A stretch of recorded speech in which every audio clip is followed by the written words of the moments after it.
All right, Lambo's for the sports fishing the big brother. By the way, Monday is his birthday, so hopefully he doesn't go crazy and go insane or hides in a river or something. But at the same time, it's Monday Night Football, ladies and gentlemen. We have football on a Monday. All right, we're still in September. This is great. A double header game. That this is better than last week's. All right, you're talking about the Eagles that went to the Super Bowl last year and you're talking about a Buccaneers team that is right now shocking the NFL. Okay, guess what they have a quarterback for the Buccaneers? A former number one draft pick in Baker Mayfield. Yes, Baker Mayfield. The whole story of Texas Tech and Oklahoma, his greatness and all that stuff. By the way, Jalen Hurts and Baker Mayfield did play in Oklahoma just about 2 years apart, especially Kyler Murray as well. That's a different story for later. Along with another matchup, we have the Super Bowl rematch in 2021 of the Rams versus the Bengals. Um, Same quarterbacks, but it's a very different roster. A little bit of a different roster, not too much changes, but they got a little bit better. First, I want to get into the Eagles and Buccaneers game. I have very concerns for the Eagles defense because it's gave up a lot of points. Gave up some touchdowns against the Patriots with somewhat haters could call mediocre receivers. But I mean, Mac Jones threw a showdown against the Eagles defense. Great. They lost the defensive coordinator. Cool. Everybody loses assistants, by the way, especially Nick Saban in college. But the offense at times can stall. The offensive line is great, but AJ Brown isn't getting his touches. There was some frustration going on in Thursday night's game for not getting his touches as well. They can run the ball with great dominance, but the Buccaneers defensive line is a little bit built different than the Vikings and the Patriots have a great defense, but they can't stop the run for shit. I mean, look what they did against the Eagles and Miami. They can't stop the run to save their life. Or when the game counts, they can't save their life. The Buccaneers have a legit defense. Head coach and Todd Bowles, who was given the reins after Bruce Arians retired. Um, Bucks are great on defense. Defensive line is great. They still got Devin White. Great defense. Offense, they still have Mike Evans. All right, Baker Mayfield. I mean, they're great. Buccaneers are at home, so I'm going with the upset. I'm taking the Buccaneers. It'd be say 28-25. Tampa Bay. Got you. Wow.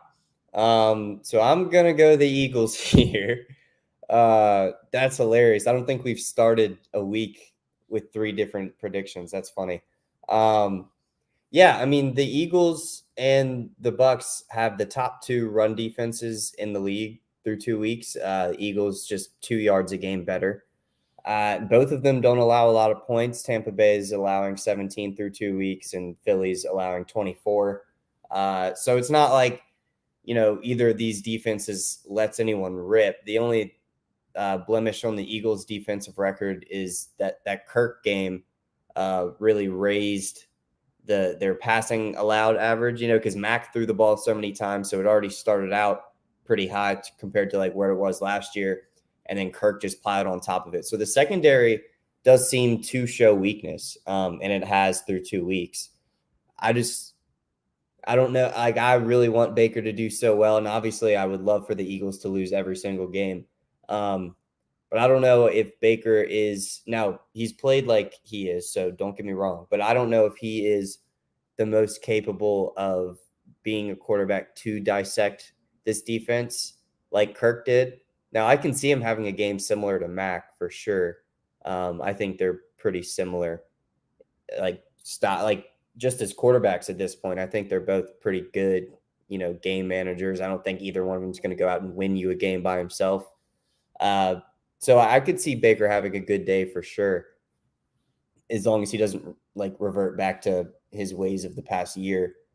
On the Philly side of things, I mean, I don't know if they're allowing or not allowing. They've allowed the wide receiver situation to seem to get tense a little bit on the sidelines. I don't know if that carries over into practice or not, or into the next week. I'm assuming not. They're grown men. They understand it, how it works, but it could, so I'm not going to just push that to the side and say the chemistry is great in there. So I do have this game being close, but I don't know if there's enough swaying towards the Bucs side. Besides, I mean, they have all the momentum in the world. Like, no one thought they were going to be 2-0. But I don't think it's enough to push them over the Eagles. I have it close as well. I've got it 28-24 Eagles. Okay. All right. All right. I respect that. But ladies and gentlemen, I think Baker Mayfield might resurrect his career. And this is a hot take. I think Baker Mayfield has resurrected his career. I think he's resurrected his wrongs. Baker Mayfield, ladies and gentlemen, is being himself. He's not trying to be Tom Brady.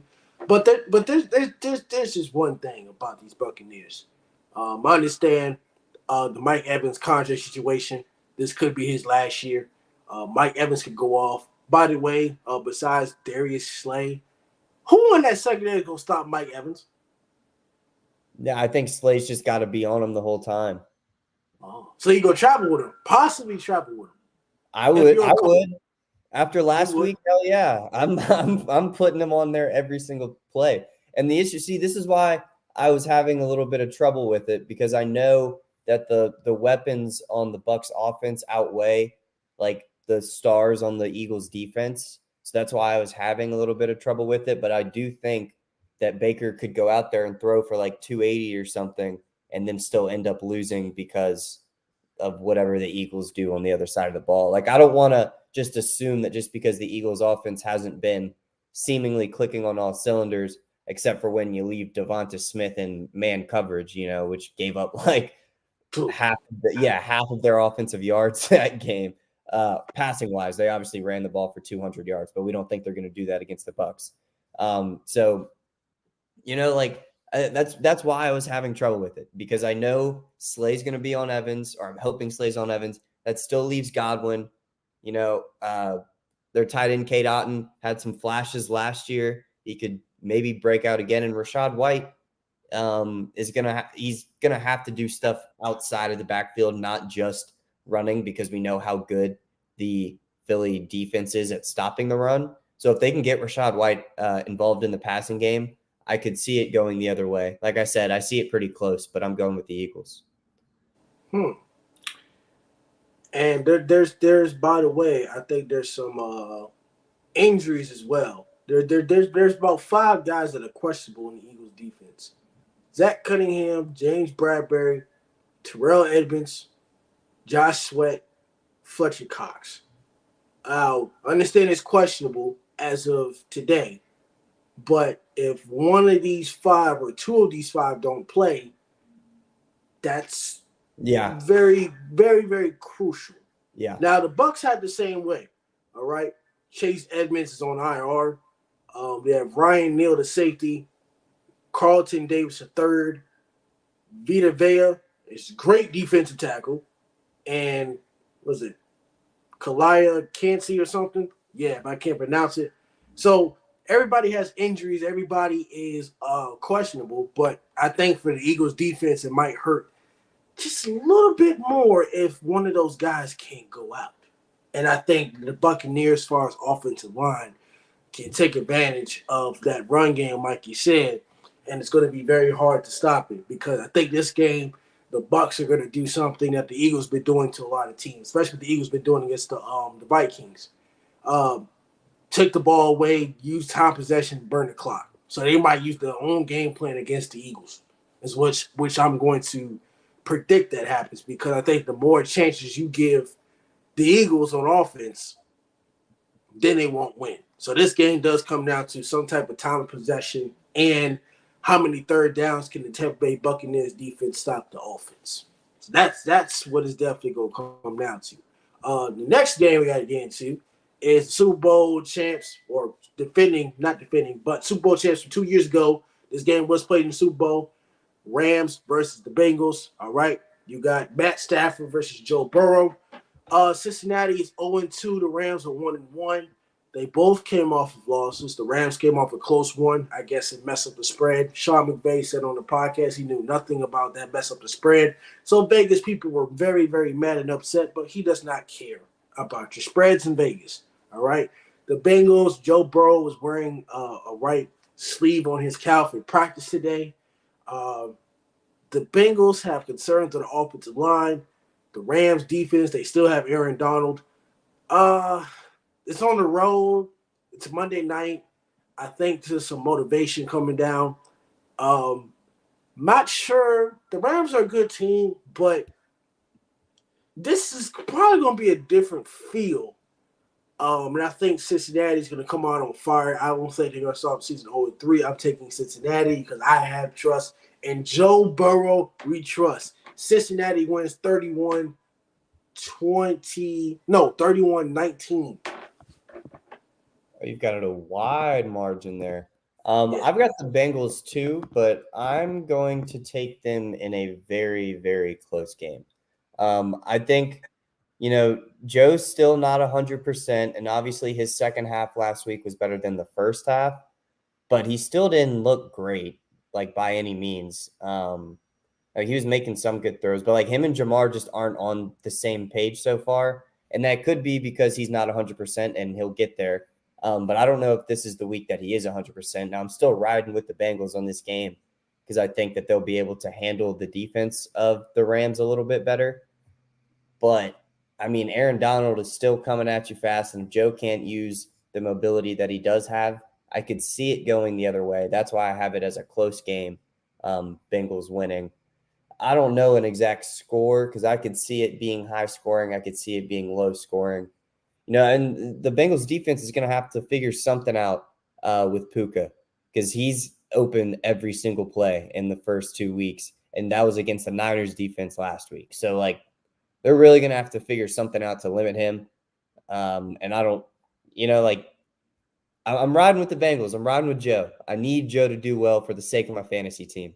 But I don't know if he's going to have an explosion of a game this week. I just think that they're able to sneak it through. The Rams allow a lot of yards on the ground, so I wouldn't be surprised if they put more faith into Joe Mixon. He's only gotten 13 carries a game in these first 2 games, so I could see an uptick in production from him if they give him the opportunity. Yes, so both of these games will be good. There'll be something to watch. They'll be on his birthday, so he's getting older. So hopefully he doesn't, pass out by 5 o'clock and miss out on the games. But the next game, or not the next game, the next set of games, or the next episode, we're gonna recap the rest of the games. All right, the predictions are gonna be, the same or different, but like I said, recap of Sunday football week 3 is next, but it's Lambo Sports featuring Big Brother, featuring Solid Sports Network. The next and last episode, probably for the week or for the day, is the rest of week 3. Let's see if your teams win or if your teams fold under pressure. We'll catch you in the next 5 minutes. Peace out.